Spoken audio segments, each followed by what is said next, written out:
हम बात करेंगे पेट के कीड़ों के बारे में।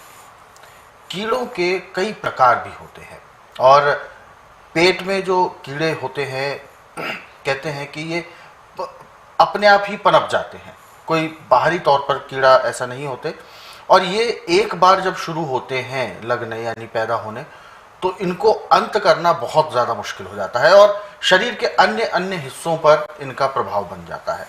सबसे पहले तो मैं विस्तार से जानना चाहूँगा कि किस तरीके के कीड़े हैं, इनके प्रजनन की क्या प्रक्रिया है, कैसे ये इतने बढ़ जाते हैं और पेट में कीड़े होने की वजह मुख्य आप किसको इसको मानते हैं? देखिए, पेट में 3 किस्म के कीड़े होते हैं। अच्छा। हुकवर्म बहुत छोटा कीड़ा होता है और जैसे बैये पक्षी का घोंसला होता है ऐसे ये लीवर के पास अपना स्थान बनाता है और उसके अंदर ये छुप कर रहता है, बाहर नहीं जाता। जब आप कोई अच्छी ताकतवर चीज़ खा रहे हैं तो उसका जो जूस बनता है वो बाहर निकल कर उस जूस को चूसते हैं। दूसरा है थेटवर्म। ये ऐसे तो जोड़ा होता है इकट्ठा पैदा पेट में। इसकी लंबाई 6 इंच से लेकर 19 तक का। इसका रंग चमड़ी जैसा होता है, मुंह काला होता है। ये आंतों के अंदर जो खुराक जाती है उस रस को चूसता है और जब ये भूखा होता है पेट में दर्द भी बहुत होता है। एक है राउंड वर्म। राउंड वर्म गुदा के पास होता है, बहुत बुरी गुदा को काटता है। छोटे बच्चों को काटते हैं, बड़े चिल्लाते हैं और उनकी गुदा लाल भी हो जाती है। तो इनके तीनों की दवाइयाँ जो हैं वो अलग अलग हैं। ये जो राउंड वर्म है जो बच्चों को है चाहे बड़ों को है, ये उड़द की दाल से, कच्ची गोभी खाने से, लोबिया से 4-5 चीज़ें ऐसी जिनसे ये ऑटोमेटिक तैयार हो जाता है। इसको ख़त्म करने के लिए ऐसे तो हमारे पास सैकड़ों दवाइयाँ हैं, परंतु जिसमें कोई पैसा पाए खर्च नहीं हुए वो है आम की गुठली का पाउडर। जो आम का बीज होता है ये सूखने के बाद उसका बाहर का छिलका निकाल के अंदर का पाउडर पीस के आप किसी भी कांच की चीज़ में रख लें, चाहे सालों रखें, ये कभी ख़राब नहीं होता। इसकी कोई एक्सपायर डेट नहीं है। छोटा बच्चा है तो उसको मसूर के दाने के बराबर पानी में दूध में घोल के पिला दें, अब वो काटेंगे नहीं, बच्चे का रोना बंद हो गया। बड़ा है तो इसको कवेला आपको पंसारी से मिलेगा, लाल रंग का होता है ये,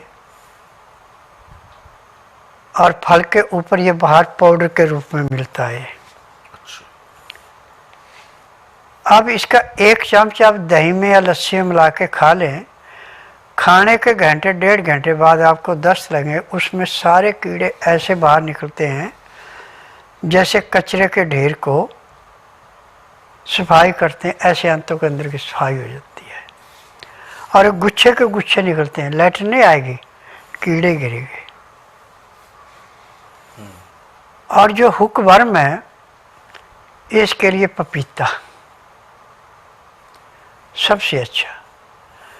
पपीता इसके घोंसले को तोड़ देता है, जो इसका दूध है उसके घोंसले पे ऐसे असर करता है जैसे पकी हुई फसल को किसान खेत से काटता है, ऐसे पपीते का जो अंदर जूस जाता है उसके घोंसले को तोड़ देता है। घोंसला टूट के आपकी टट्टी की आंत में चला गया तो लैट्रिन से बाहर निकल गया।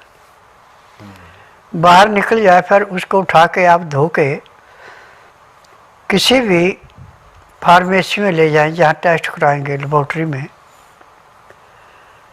तो वहाँ पे वो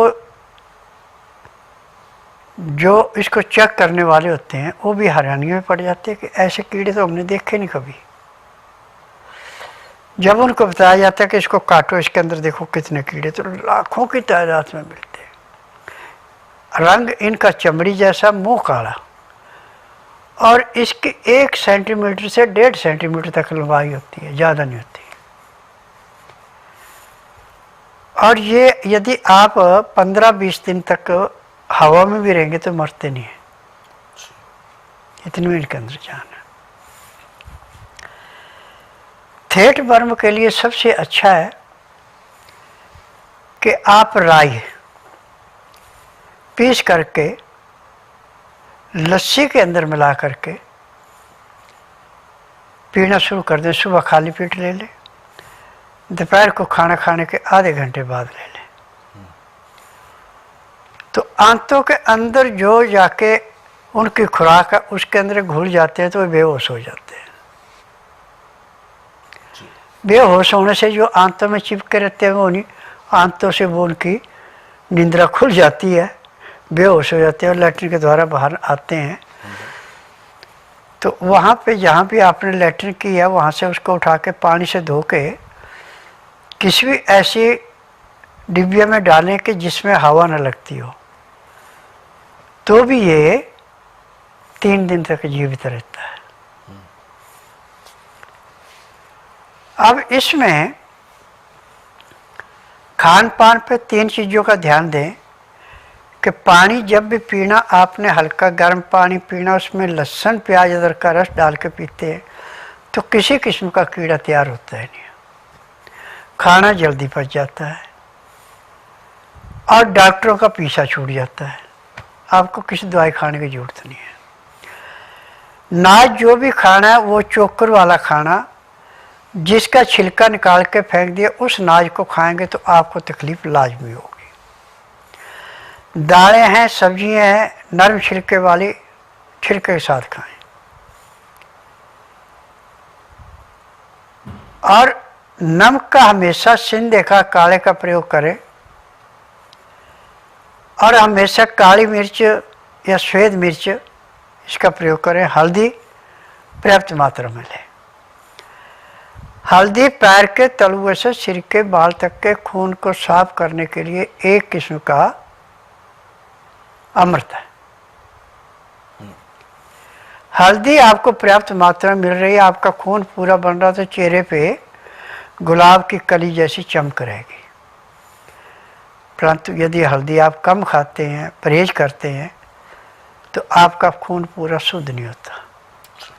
जिसका खून पूरा शुद्ध नहीं है वो पीलेपन पे रहता है, जिसका खून शुद्ध है वो हमेशा गुलाब की कली जैसा चमकीला रहता है।